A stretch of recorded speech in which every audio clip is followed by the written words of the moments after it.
I'm Isabella, 30 years old and a marketing executive who clawed my way up from nothing.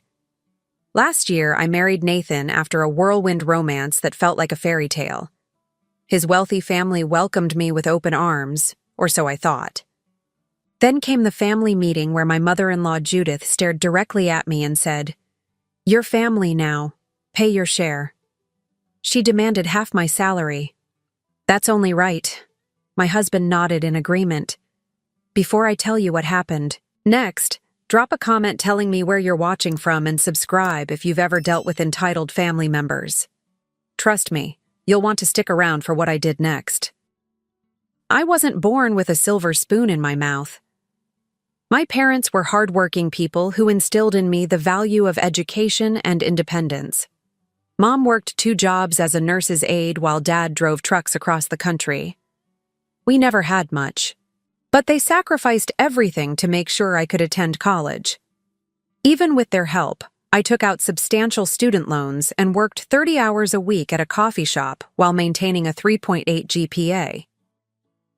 Every morning started at 4 a.m., making lattes until my first class, then studying until midnight. Weekends weren't for parties. They were for picking up extra shifts and tutoring freshmen for additional income. That grind continued for 4 years straight.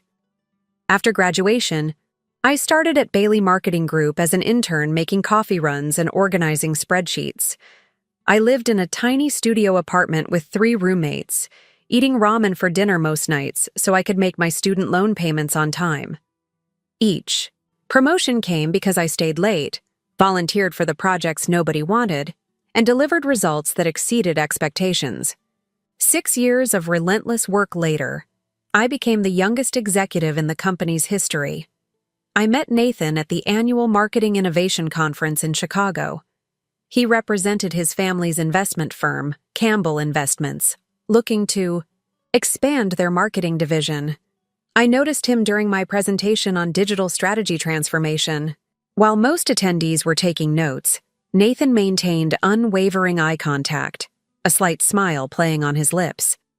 During the networking hour afterward, he approached me with 2 glasses of champagne. "Your presentation was brilliant," he said, handing me a glass.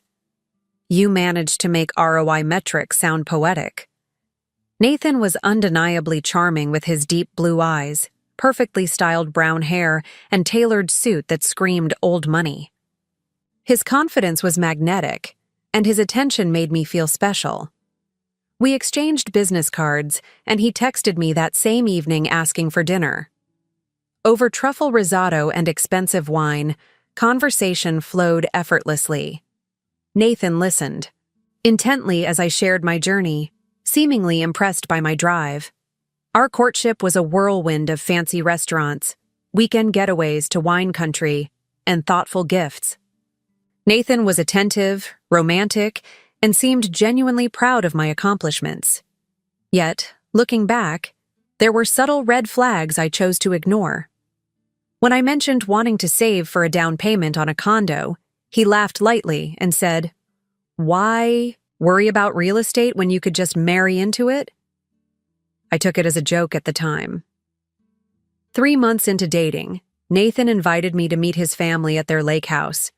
The Campbell estate was breathtaking, a sprawling property with private beach access and a boathouse bigger than my apartment. His parents, Walter and Judith Campbell, greeted me with practiced warmth that didn't quite reach their eyes. Judith, immaculately dressed in designer clothes with not a platinum hair out of place, hugged me while assessing every inch of my department. "Store outfit. Marketing executive at 30? How enterprising of you," she said.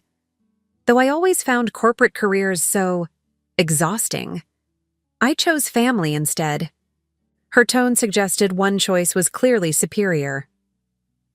Throughout the weekend, I noticed how the family operated.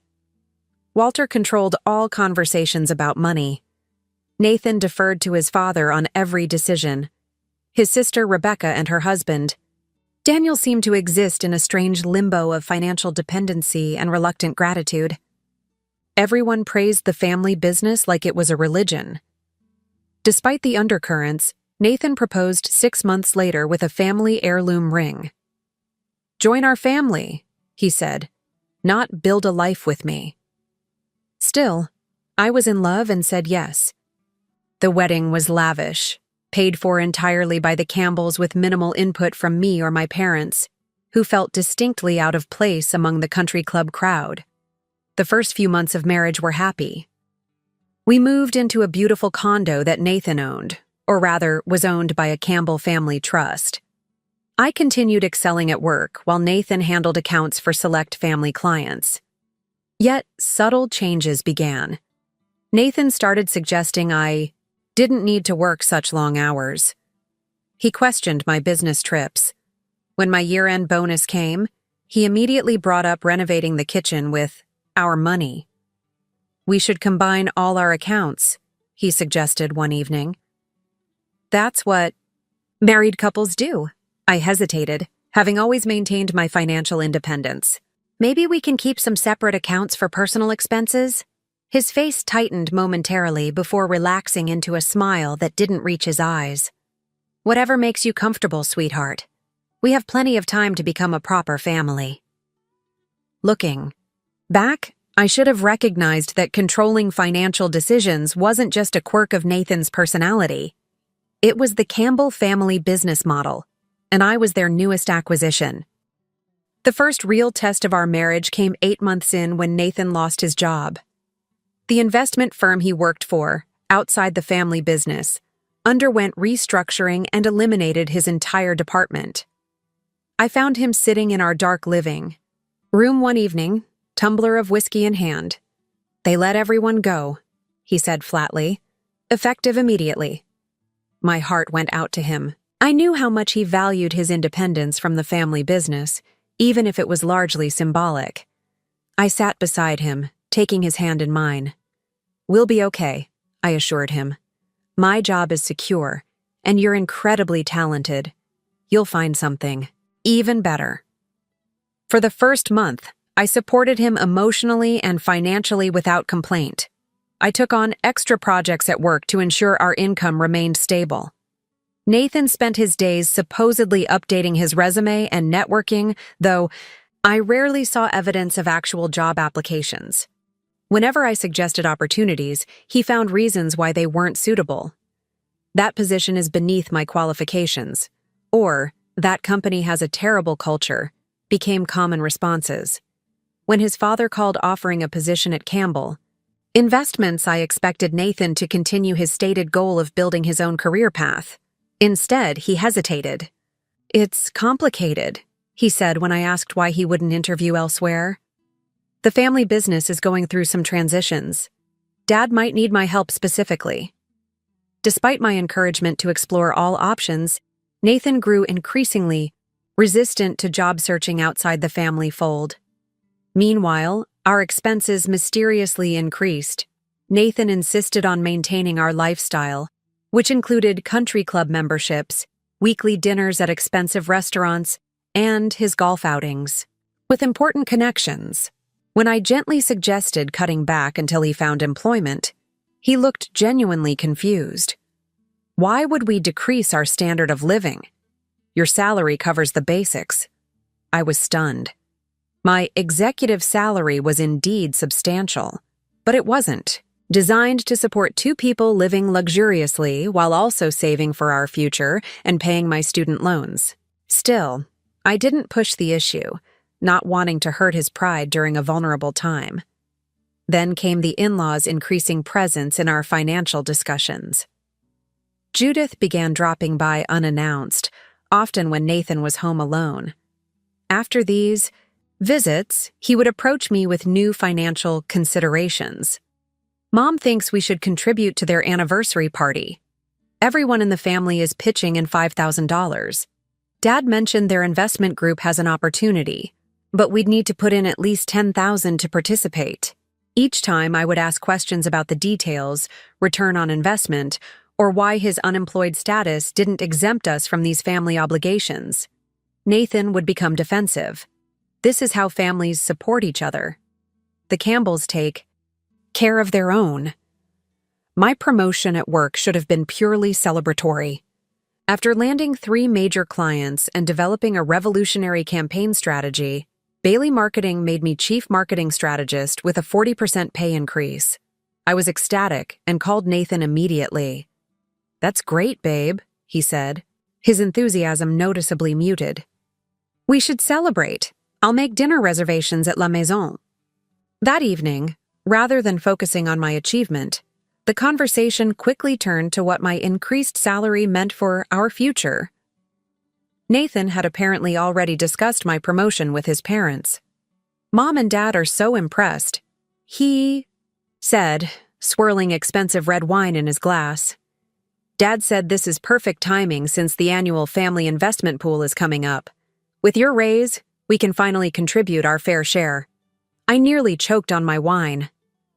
"Annual family investment pool? You've never mentioned this before," Nathan waved dismissively. "It's just something we've always done.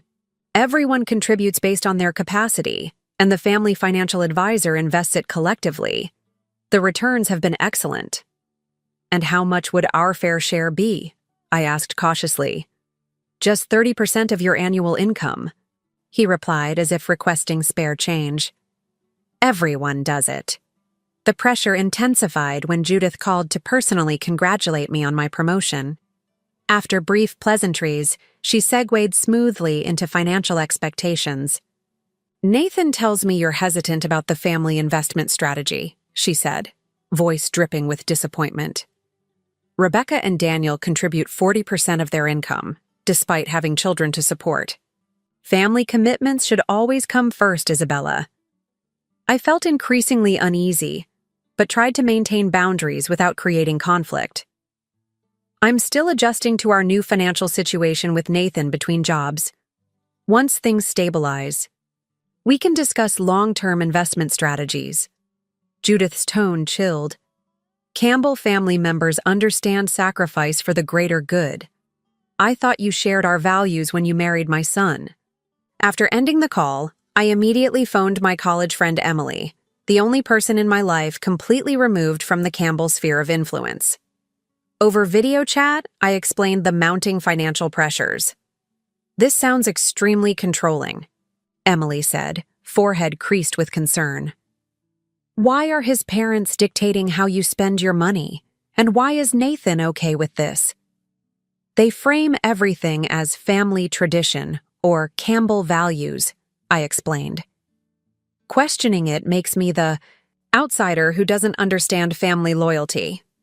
Emily's expression hardened. "Isabella, this isn't normal. Married couples make financial decisions together, not with an entire extended family committee." Her words resonated, but the situation escalated before I could fully process them. Nathan announced that his parents had scheduled the annual Campbell financial planning session for the following weekend. All family members were required to attend. "It's just a formal dinner where Dad reviews the family financial goals," Nathan explained, avoiding eye contact. "Nothing to worry about." But as the date approached, Nathan grew increasingly anxious, checking my work schedule multiple times to ensure I couldn't claim a conflict. He even laid out my outfit the night before, a conservative blue dress that Judith had once complimented. His behavior triggered a growing sense of dread that kept me awake that night, staring at the ceiling and wondering what exactly awaited me at this casual dinner. The Campbell estate looked particularly imposing that evening as Nathan and I drove through the wrought iron gates. Several luxury cars already lined the circular driveway, indicating the entire extended family had arrived before us. I thought, "This was just your immediate family," I said, noting at least 8 vehicles. Nathan shifted uncomfortably in the driver's seat. "Dad sometimes includes Uncle Robert and Aunt Kathleen for financial discussions, and Cousin William works in accounting, so he provides valuable input." The knot in my stomach tightened. This wasn't sounding like any family dinner I'd ever attended. Judith greeted us at the door in a formal black dress, pearls gleaming at her throat. "You're the last to arrive," she said, checking her diamond-encrusted watch. Walter was about to begin. "Begin what?" I wondered as she ushered us through the marble foyer into the formal dining room. The scene that awaited wasn't a casual family meal, but what looked like a corporate board meeting. The long mahogany table was set with leather portfolios at each place, rather than dinner plates. Walter stood at the head, remote control in hand, a projection screen lowered behind him displaying a PowerPoint titled Campbell Family Financial Overview 2023. Rebecca and Daniel sat stiffly on one side, alongside elderly Uncle Robert and Aunt Kathleen. Cousin William had a calculator and laptop open. Two people I'd never met occupied the far end with notepads ready. Everyone looked up as we entered, their expressions a mixture of impatience and something that felt uncomfortably like anticipation. "Ah, Nathan and Isabella have arrived," Walter announced. "We can begin properly now." Nathan guided me to the two remaining seats near Walter. As we sat, I noticed my name printed on the leather portfolio. Opening it revealed meticulously prepared spreadsheets detailing my company, position, salary, projected career trajectory, and recent promotion details. My private financial information was displayed for everyone to see. "How did you get this information?" I whispered to Nathan, shock and anger rising. He squeezed my hand in warning. "Not now," he muttered. "Just listen." Walter began his presentation, with charts showing the Campbell family enterprise structure, a complex web of businesses, investments, and property holdings. He spoke at length about legacy planning and collective family advancement, phrases that seemed to carry weighted meaning for everyone but me. "Now let's review individual contributions," Walter continued, clicking to a new slide. "Rebecca and Daniel have maintained their 40% contribution rate despite daycare costs increasing for the children. Their dedication to family advancement is commendable." Rebecca smiled tightly while Daniel stared at his hands. Walter clicked again, revealing a slide with Nathan's name and a conspicuously empty contribution column. "Nathan's employment transition has temporarily affected his contribution capacity," Walter stated, voice neutral, but eyes sharp. "However, the Campbell family always adapts to support its members through challenging times." The next slide featured my name, complete with salary details and a projection of my future earning potential. A large red circle highlighted my recent promotion and raise.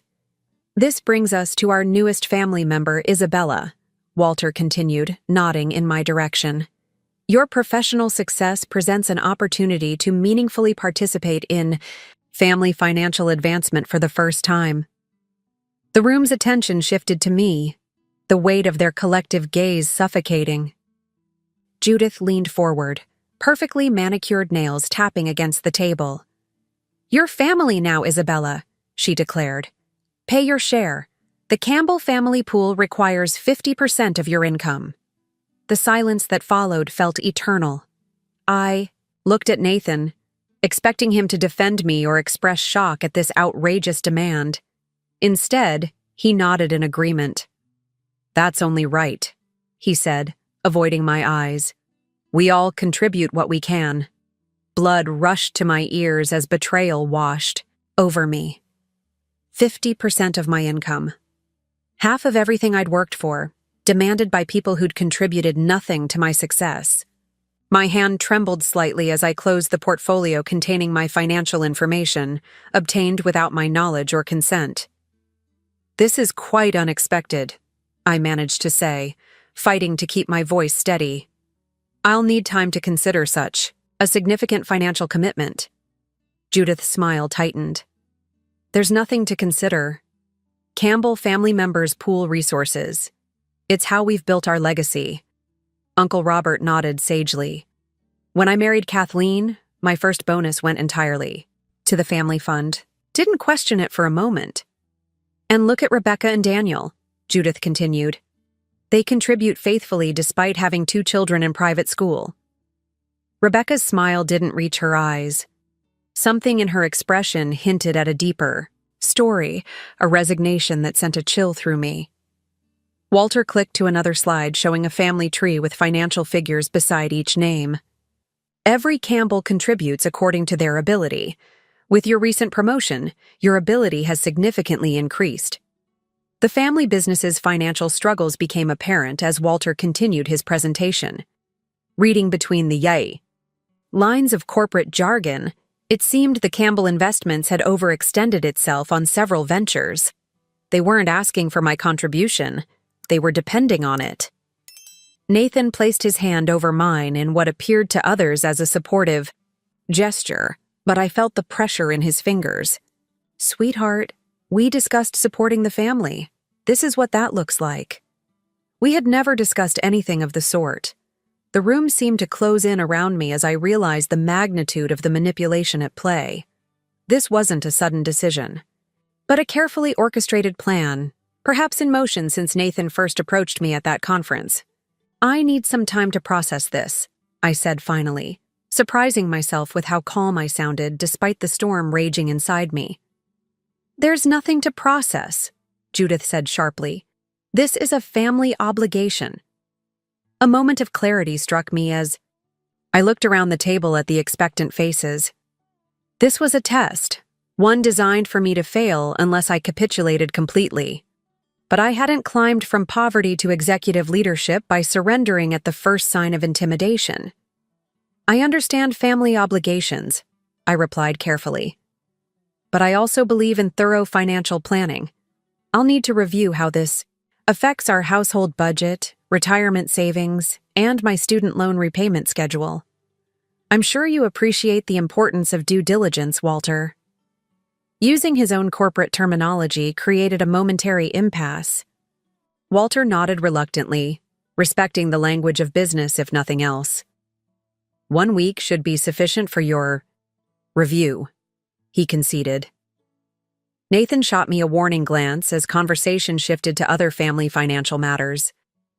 I sat quietly, nodding at appropriate intervals while my mind raced, formulating not just a response but a strategy. They had planned this ambush meticulously. My counter would need to be equally calculated.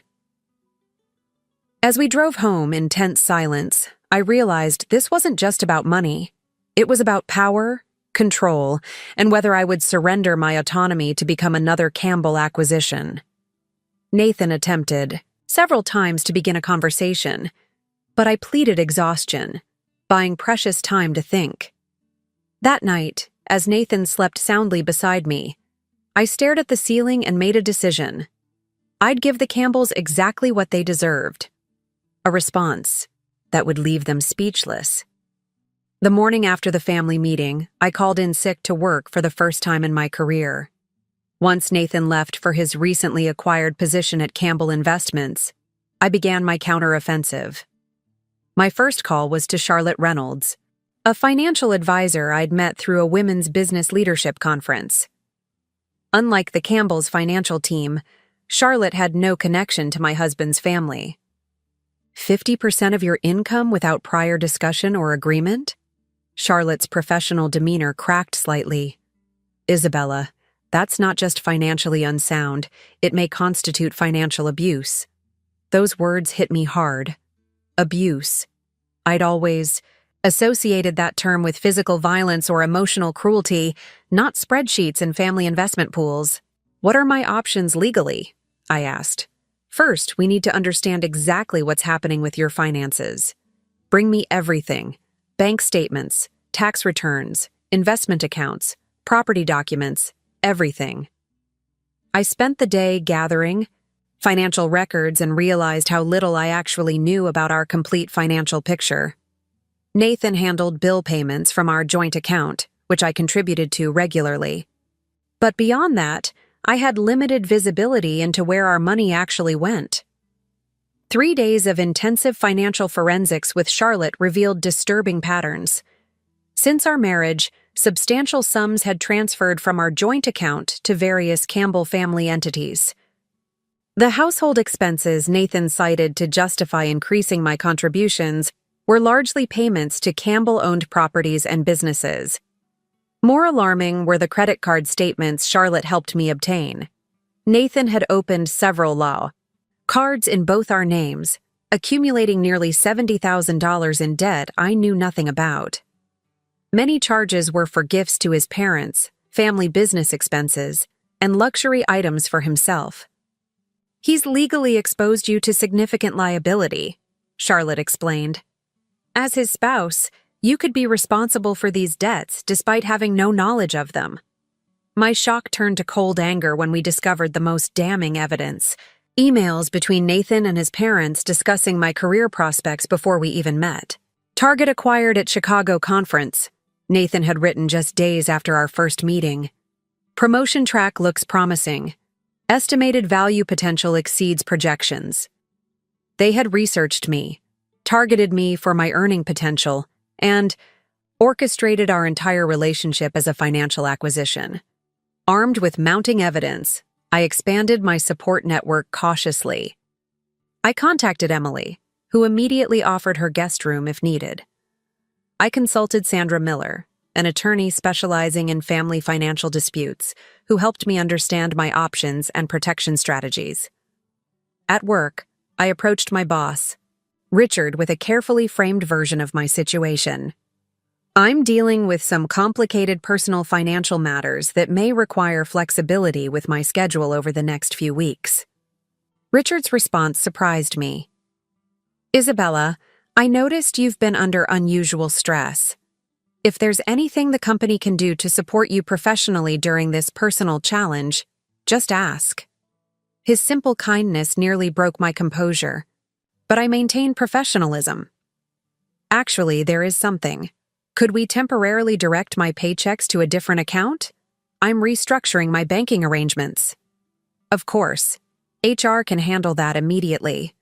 With my immediate income secured in a new private account, I continued building my case.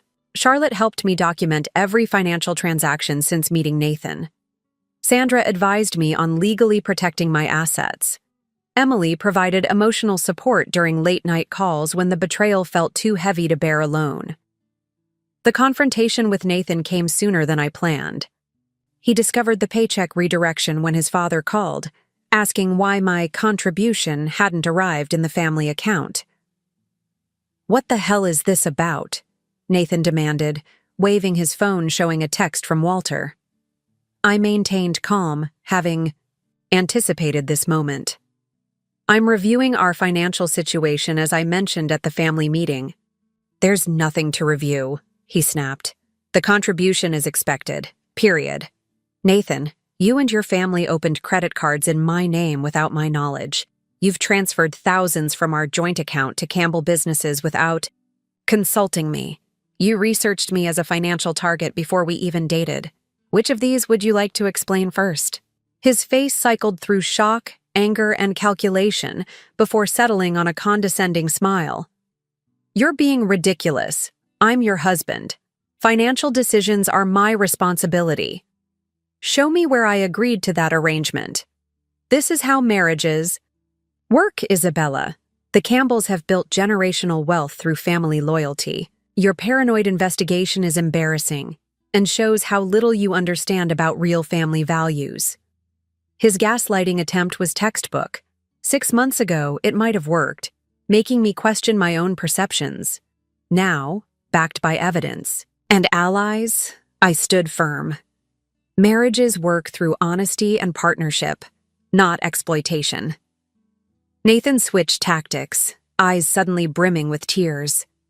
"I'm under incredible pressure from Dad. The family business is struggling. He expects me to contribute, but without your income, I have nothing to offer. They'll cut me out completely." The guilt trip might have worked once, but Charlotte had prepared me for this exact scenario. "That's between you and your father. Using me as your financial solution without honesty isn't partnership. It's parasitic." He stormed out that night to clear his head, which predictably meant running to his parents. I used his absence to secure important documents, back up my evidence to multiple locations, and prepare for the next phase. The following day brought the discovery that completed my understanding of the Campbell family operation. Rebecca, Nathan's sister, called me unexpectedly. "Isabella? It's Rebecca. Can we meet privately? There's something you should know. We met at a cafe far from Campbell territories." Rebecca looked exhausted, the perfect Campbell wife facade cracking, under strain. "You're not the first," she said quietly. "Daniel was targeted the same way because of his family connections to banking. My cousin William's wife Jennifer brought valuable pharmaceutical patents through her research position. Walter identifies profitable people and Judith helps orchestrate the integration." "How many others?" I asked.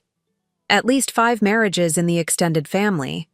Once you're financially entangled and emotionally invested, it's nearly impossible to leave without losing everything." Rebecca's information was the final piece of the puzzle. This wasn't just about my income. It was a systematic operation spanning years. This realization finalized my decision about how to respond to the Campbells' demands. 1 week after the original family financial meeting, I requested my own session with the Campbell family. Judith sounded triumphant when I called, assuming my request signaled capitulation. Nathan smugly informed his parents I'd come around to understanding family obligations. I arrived at the Campbell estate dressed in my most powerful executive suit rather than the demure outfit Nathan had suggested.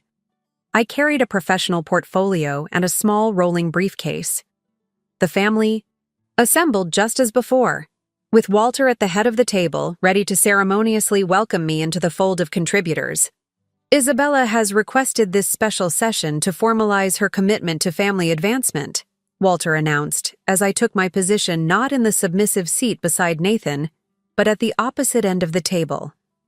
"Thank you, Walter," I said, my voice steady and professional. "I appreciate everyone making time for this discussion." I withdrew a laptop from my briefcase and connected it to their projection system with a confidence that momentarily silenced the room. The PowerPoint title slide read, "Financial Autonomy and Partnership Expectations." After careful consideration of the Campbell family financial proposal, I've prepared a comprehensive response, I began, clicking to the first content slide titled, "Financial Independence in Marriage." "Last week you introduced me to the Campbell approach to family finances. Today I'll share my perspective on financial partnership and autonomy." Judith's smile faltered as she realized this wasn't the simple agreement she expected. Nathan shifted uncomfortably, while Rebecca watched with poorly concealed interest.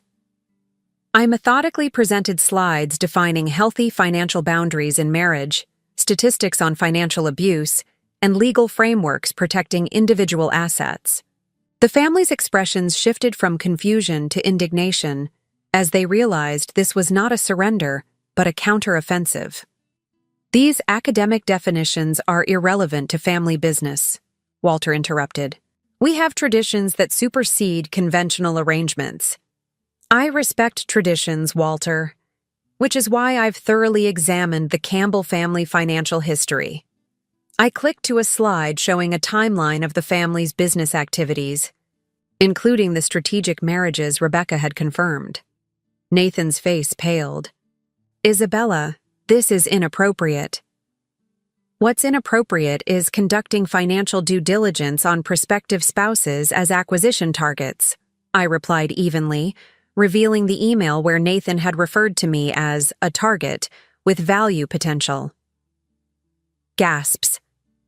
Around the table suggested not everyone had been privy to this aspect of the Campbell strategy.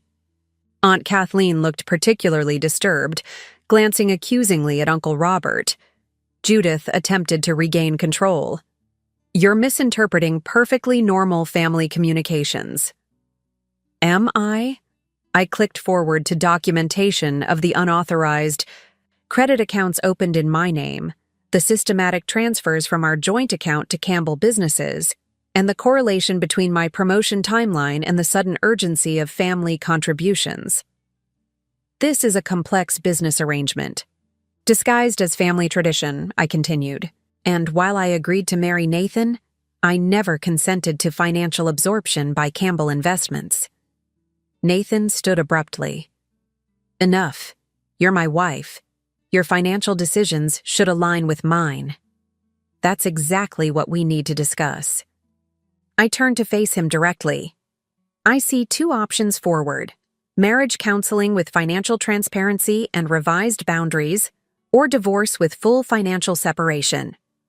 The ultimatum landed like a bomb in the meticulously controlled Campbell environment. Judith's perfectly composed facade cracked as she slammed her hand on the table. "This is absurd. Nathan, control your wife." "He can't control what he doesn't own," I replied calmly. "And that includes my income, career, and financial decisions." Walter had remained surprisingly quiet, studying my presentation with the calculation of a businessman recognizing a formidable opponent. "You've clearly put considerable thought into this analysis," he said finally. "What exactly are you proposing?" His question created an opening precisely where I'd hoped. Even in their manipulation, the Campbells respected thoroughness and strategy, values I'd weaponized against them. "I'm proposing boundaries and transparency. I make my own financial decisions. Any contribution to family investments will be my choice, not an obligation, and contingent on full disclosure of investment strategies, expected returns, and risk assessments." Rebecca unexpectedly spoke up. "She's right. Daniel and I have contributed hundreds of thousands without receiving proper documentation or returns reporting." Judith turned on her daughter. "Rebecca, this is family loyalty." "Is it loyalty or exploitation?" Rebecca countered, years of resentment finally surfacing. "Our children's college funds are depleted while William gets a new boat from the family pool." The unified Campbell front began crumbling as long-suppressed questions emerged. Cousin William defensively cited business expenses. Uncle Robert questioned investment allocations. The controlled narrative Walter and Judith had maintained for years started unraveling thread by thread. In the growing chaos, Walter attempted to regain control. Enough! This meeting was scheduled for Isabella's contribution commitment, not a comprehensive business review. "Actually," I interjected, "any financial commitment from me requires that comprehensive review. That's non-negotiable. For the first time." I caught a glimpse of something resembling respect in Walter's expression, not affection or familial warmth, but the reluctant acknowledgement one strategic opponent gives another. The room had descended into multiple heated conversations when I tapped my pen against my water glass, creating a clear ringing that gradually silenced the family disputes. "I'd like to present my proposal," I announced with calm authority. "I've prepared copies for everyone." I distributed folders containing my terms, allowing a moment for everyone to review the documents. Nathan frantically flipped through pages, his expression growing increasingly alarmed. "This is outrageous," he sputtered. "What specifically do you find objectionable?" I asked, maintaining professional composure. This external audit requirement. The family business is private," I nodded. "Precisely my point. I'm being asked to invest 50% of my income into a private enterprise with no transparency, governance, or accountability. No financial advisor on earth would recommend such an arrangement." Walter studied the document more carefully than the others. "You're offering to contribute 15%, contingent on a complete external audit of Campbell Investments and quarterly performance reports?" "Correct. Standard requirements for any investment of this magnitude." Judith nearly vibrated with rage. "We don't need your 15% with these insulting conditions. This family has managed its affairs privately for generations." "That's your choice," I agreed smoothly. "My terms are non-negotiable if you want access to any percentage of my income." Nathan attempted damage control. "Isabella is just being cautious. We can negotiate the percentage without the audit requirement." "Actually, we can't," I replied, turning to my next slide, "because an audit would reveal some concerning patterns I've already identified." The slide displayed a simplified analysis of Campbell Investments' cash flow, highlighting irregular tax structures and questionable accounting practices I'd pieced together from Nathan's carelessly accessible laptop and documents Rebecca had provided. "These patterns suggest potential tax irregularities that an audit would examine more thoroughly," I explained. "Nothing definitively illegal based on the limited information available to me, but certainly questions regulatory authorities might find interesting." Walter's face remained impressively neutral, but a muscle twitched in his jaw. "You've overstepped, Isabella." "Have I? Or have I simply conducted the due diligence any prudent investor would before committing substantial funds? The same diligence the Campbell family apparently performed on me before Nathan initiated our relationship. This pointed reference to their calculated targeting hit its mark. Nathan's eyes darted nervously between me and his father. The power. Dynamic visibly shifting. Judith's composure finally shattered. "This is precisely why we vet potential spouses, to prevent gold diggers from threatening the family structure." "Gold digger," I repeated with genuine amusement. "I'm the one refusing to hand over my income. Your son married me for my earning potential after your family researched my career trajectory. Which of us is mining for gold, Judith?" "We protect family interests." Jennifer questioned things too. "And look where that got her divorce settlement." "Nothing!" Judith's outburst revealed more than she intended. Nathan tried desperately to regain control. "Mom, please. Don't. Mom, please me. Your father expects results. The Madison property development needs capital. Your contribution quota comes from somewhere, and if not her salary, then where?" The room fell silent as Judith's meltdown inadvertently confirmed everything. Walter closed his eyes briefly. Decades of careful manipulation exposed by his wife's emotional outburst. Walter finally spoke, his voice measured. "Perhaps we should adjourn to consider Isabella's proposal." "There's nothing to consider," I replied. "My terms stand. 15% contribution with full transparency and external audit, or 0% with complete financial separation between me and all Campbell family entities." Nathan turned to me, desperation evident. "Isabella, be reasonable. You're my wife." "Yes, I am. Not a Campbell acquisition. Not an asset to be liquidated for family benefit. Your wife, supposedly your partner, and partners don't exploit each other. We can work this out privately," he pleaded. "Like you worked out those credit card accounts privately? Or the transfers from our joint account?" I maintained steady eye contact, refusing to be manipulated by his practiced charm. Walter cleared his throat. "Isabella, would you be willing to continue this discussion with just myself and Nathan? Perhaps we can find a compromise." "There's no compromise on financial autonomy, Walter. My boundaries aren't negotiable, only the specific terms of potential investment if those boundaries are respected." Walter's business instincts recognized the immovable position I'd established. "I see." Rising from my seat, I gathered my materials methodically. "I'll leave you to discuss as a family. Nathan, I'll be at Emily's tonight. You have my proposal. The choice is yours. Respect my financial autonomy, or proceed with separate lives." Nathan looked genuinely panicked for the first time. "You're giving me an ultimatum?" "I'm giving you clarity, something your family never gave me." I closed my briefcase with finality. I refuse to be another Jennifer, Rebecca, or Kathleen, gradually stripped of independence to fuel the Campbell machine.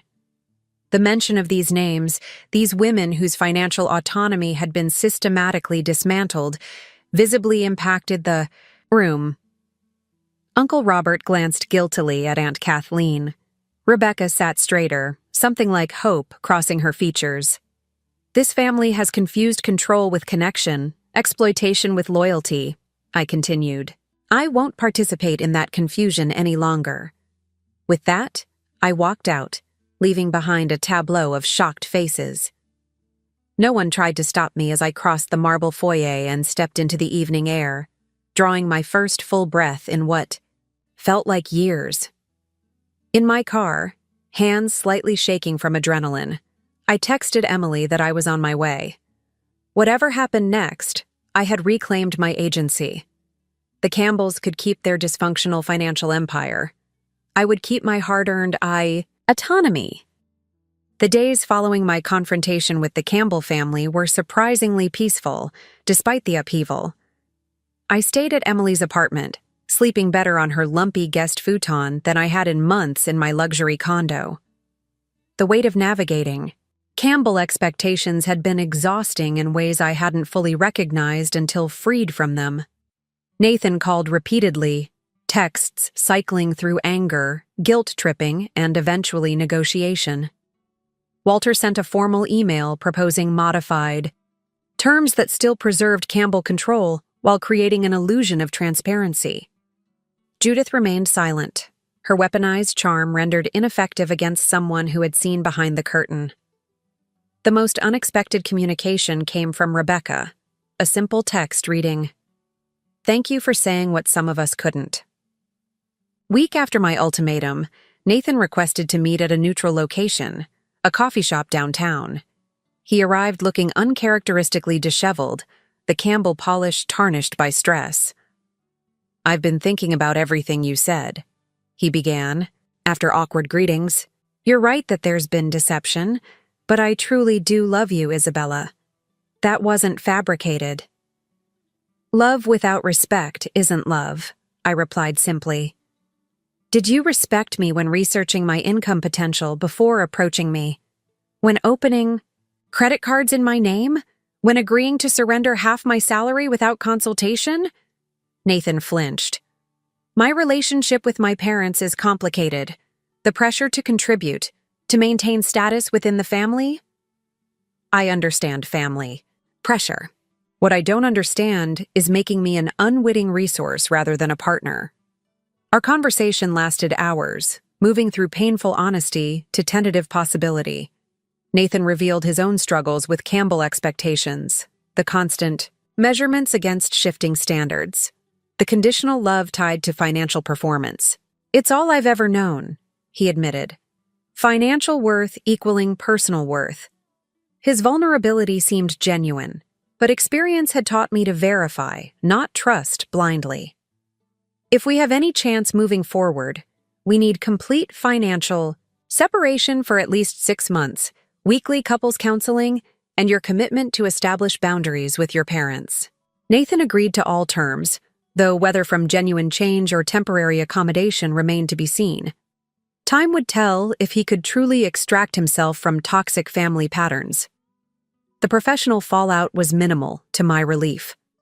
My boss Richard was supportive, even implementing company-wide financial wellness seminars after I shared a sanitized version of my experience.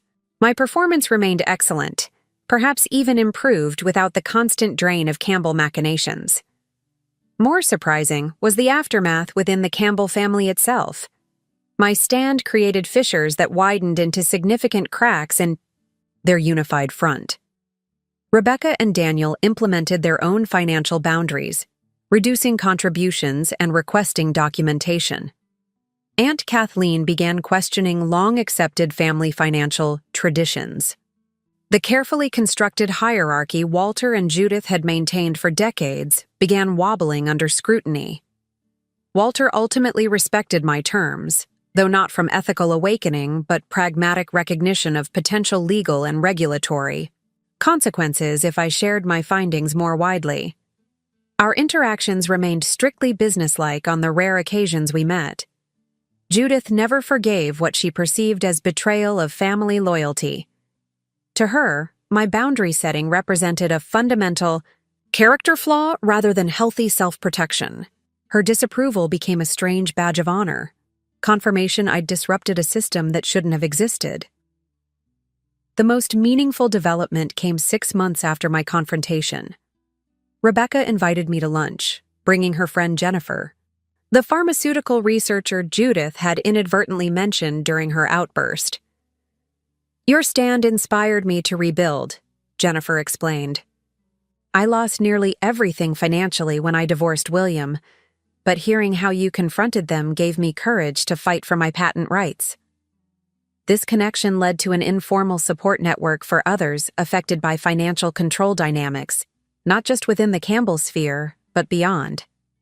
We shared resources, recommended financial advisors and attorneys, and provided emotional support during difficult transitions. Nathan and I rebuilt slowly, testing the foundations of honesty and respect. Sometimes I wondered if the charming man I fell for was real or performance, if genuine change was possible after lifelong conditioning. Those questions remained partially unanswered. Our relationship a continuous work in progress, rather than a neatly resolved narrative. The most profound change occurred within me. Growing up with limited means had made financial security precious, something to protect at all costs.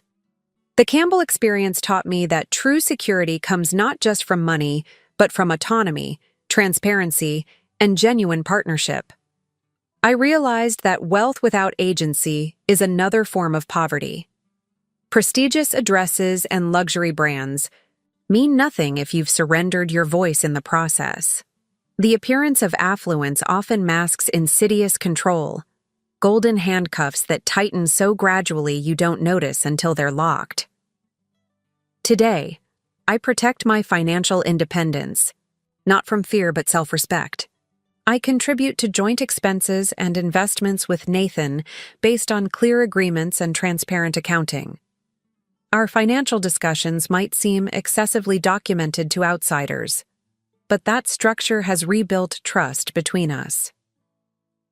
My experience changed how I mentor younger women in my industry as well. Beyond career guidance, I emphasize financial literacy, boundary setting, and recognizing manipulation tactics. Your earning potential belongs to you first, I tell them. Partnership means shared decisions, not surrendered autonomy. Sometimes I reflect on how close I came to being absorbed into the Campbell system. One moment of weakness, prioritizing peace over protection, could have locked me into their carefully constructed machine. The love I felt for Nathan nearly blinded me to the slow erosion of my independence. The most important lesson wasn't about money management, but recognizing that true family supports your growth rather than exploiting your success. Family isn't measured by what you contribute financially, but how you're valued completely, unconditionally. Have you ever felt pressured to compromise your financial independence for relationship harmony? Leave a comment sharing your experience. If this story resonated with you, please like and subscribe to hear more journeys of reclaiming personal power. Share this with someone who might need permission to establish their own financial boundaries. Remember, your value isn't measured by what others can extract from you, but by the boundaries you have the courage to maintain. Thank you for listening to my story.